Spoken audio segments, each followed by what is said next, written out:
क्योंकि ये हमारे कुश्ती की जो दोबारा हम जीवन दिला रहे हैं उसकी लड़ाई है।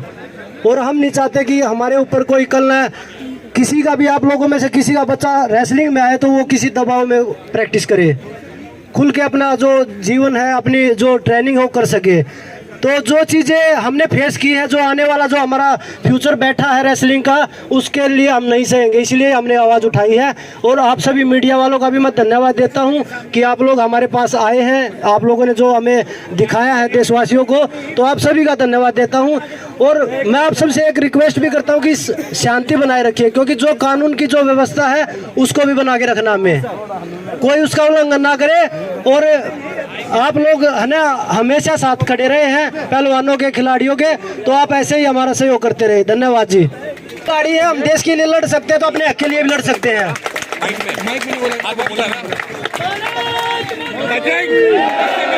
किससे मिल के आए अभी आप लोग, किससे मिल के आए?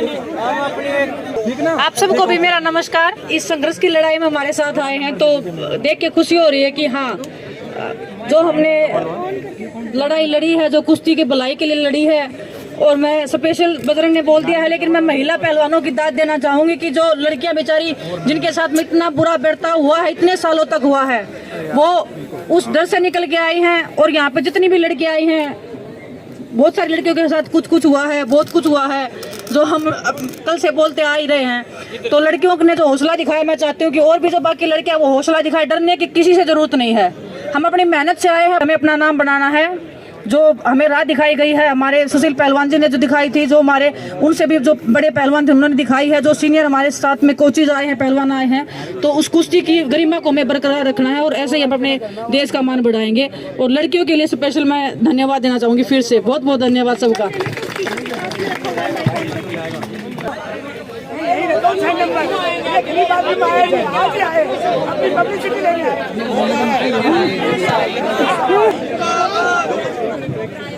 संदेश लेके आए हैं, एक बार उनसे बात कर लेते हैं कि भाई क्या उनकी रणनीति है, क्या आप हमें बताना चाहेंगे?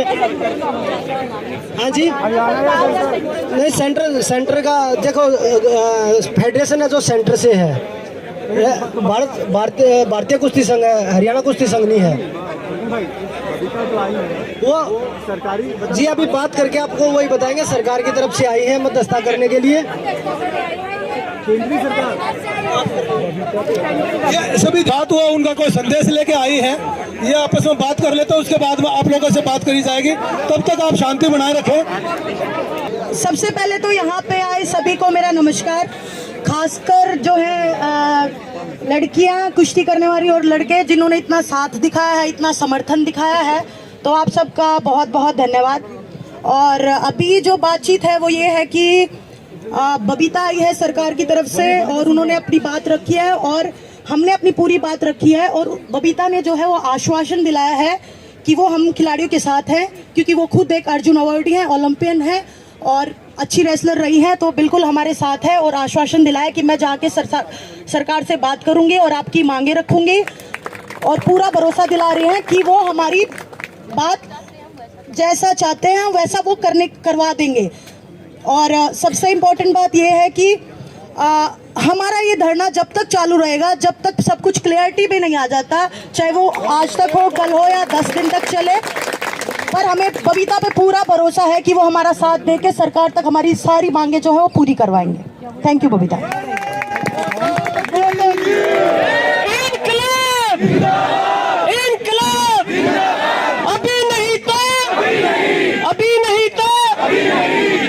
अभी बबीता जी आपसे बताएंगे कि, क्योंकि जो आप सब भी जानते हैं कि मैं भी देख रही थी कल से सारी चीज़ें, और मेरे भी संज्ञान में था, ऐसा नहीं था कि मैं इनके कांटेक्ट में नहीं थी या मैंने जानने की कोशिश नहीं की, लेकिन आज मैं इन सब के बीच में पहुंची हूं सिर्फ इसीलिए क्योंकि मैं कुछ भी होने से पहले एक खिलाड़ी हूं।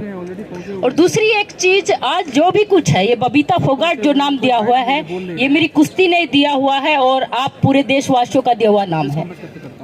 और इसी की वजह से मैं चाहती थी कि आप लोग, मेरे जितने भी यहाँ पे बहन भाई सब बैठे हैं, जितने भी कुश्ती के जो प्रेमी हैं, कुश्ती खिलाड़ी हैं, ये मेरी कुश्ती की जान है, यहाँ पे बैठे हैं और इन सबके सपोर्ट में भी आज मैं कोशिश करूंगी कि इनकी समस्या का मैं समाधान जरूर निकलवा दूं। ये मैंने इनको विश्वास भी दिलाया है कि हमारी सरकार आपके साथ है और यहाँ तक कि हमारी सरकार ने अब तक आप लोगों ने देखा होगा कि उनको बेहतर घंटे का टाइम भी दे दिया है जवाब देने के लिए, ये एक्शन भी ले लिया है और बहुत जल्दी आज हो सकता है इनका समाधान भी निकल जाए। आज मेरी कोशिश रहेगी कि मैं आज या कल में, जब तक मेरी कोशिश यही है कि मैं आज ही इनका समाधान करवा दूं, इनकी जो भी समस्याएं हैं और जैसा ये चाहते हैं वैसा ही मैं करवा पाऊँ। आपको किसने भेजा था और क्या स्पोर्ट्स मिनिस्ट्री की तरफ से? देखिए मुझे किसी ने नहीं, लेकिन मैं ये है कि मैं सरकार में भी हूँ और मैं खिलाड़ी भी हूँ, तो मैं दोनों के साझी हूँ। तो दोनों के साझी होने का मेरा फर्ज था, जो मैं फर्ज निभाने आई हूँ और मैं अपना फर्ज निभाऊँ भी। सेक्सुअल एक्सप्लॉयटेशन की भी एलिगेशंस लगाई गई हैं, बहुत संगीन। देखिए बिल्कुल आपने जो चीजें कही हैं मैं भी सुन रही हूँ, क्योंकि मैं खिलाड़ी भी रही हूँ। ये चीजें हालांकि मेरे साथ तो नहीं हुई, लेकिन जब हम कैंप के दौरान रहे हैं तो कहीं ना कहीं से ये आवाजें हमें सुनने को मिलती थी। लेकिन वही चीज है कि अगर कोई सामने आएगा तभी हम भरोसा कर पाएंगे। ये चीजें सामने नहीं आ पाई थी, आज इन लोगों ने सामने रखी हैं, तो ये कोई छोटी चीज नहीं है। मैं भी इस चीज को मानती हूँ कि इन लोगों ने इतने बड़े प्लेटफॉर्म के आकर और इतने बड़े एलिगेशन ऐसे ही नहीं लगाए जाते और धुआं वहीं से उठता है जहाँ पे आग लगी होती है। तो मैं इस चीज को भी मानती हूँ और इसकी निष्पक्ष जांच होगी, बिल्कुल ये भी मैं भरोसा दिलाती हूँ। और जो भी हमारे खिलाड़ी जैसा चाहते हैं, कोई कमेटी बनाई जाएगी? देखिए अभी मैं बात करूंगी, कमेटी तो यही लोग बनाएंगे, ये लोग जो कहेंगे, जैसा कहेंगे मैं सरकार के समक्ष बात रखूंगी। और जी, लेकिन आपकी कोई मंत्रालय में बात हुई है, क्योंकि आप काफी भरोसे में कह रही हैं कि आज या कल समाधान निकल जाएगा। देखिए मेरा भरोसा इसलिए है क्योंकि खिलाड़ियों की जो बातें हैं और जो इनकी मांगे कोई नाजायज मांगे नहीं है, जो भी इनकी जायज जो भी चीजें हैं वो मैं इसलिए भरोसे पे कहूँ कि मैं करवा पाऊँ। 72 घंटे का वक्त दिया गया। मैं इनके और अपने भरोसे पे कह रही हूँ, मैं करवा पाऊँ। नहीं ठीक बात है, क्योंकि आप हमेशा जुड़ी रहती है। 72 घंटे का वक्त दिया गया है, क्या आप मांग करेंगे कि 72 घंटे से पहले इस्तीफा होना चाहिए, बाकी जांच बाद में होनी चाहिए?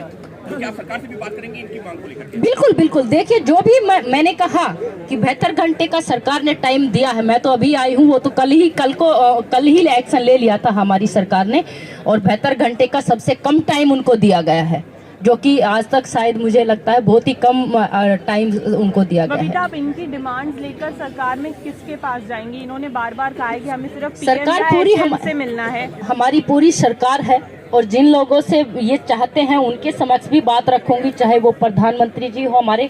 मेरी कोशिश रहेगी कि उन सबके सामने ये बात रखूं और जो ये कहेंगे, इन्होंने जो मेरे सामने बातें रखी, जैसा चाहते हैं ये सारी चीजें, क्योंकि अभी मैं डिटेल में नहीं दे सकती, बता भी नहीं सकती, लेकिन मेरी पूरी कोशिश रहेगी।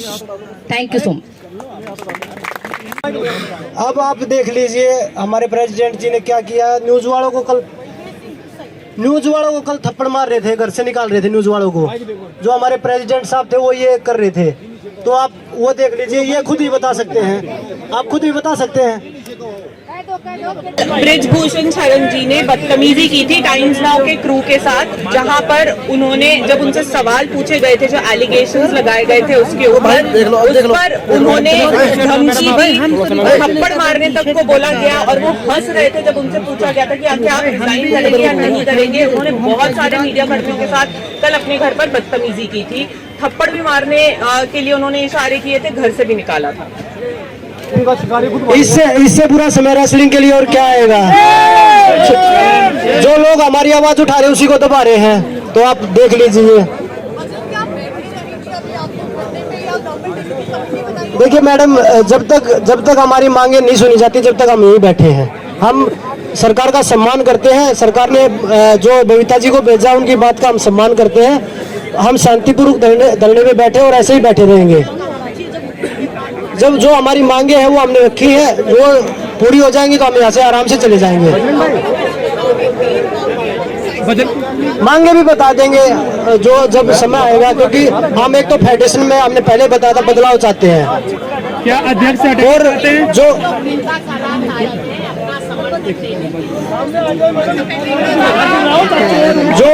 जो स्टेट की जो फेडरेशन है, वो सब इन जैसे लोग ही बैठे हैं, वो भी सभी भंग होनी चाहिए। हम चाहते हैं कुश्ती एक नए जीवन के साथ बाहर आए।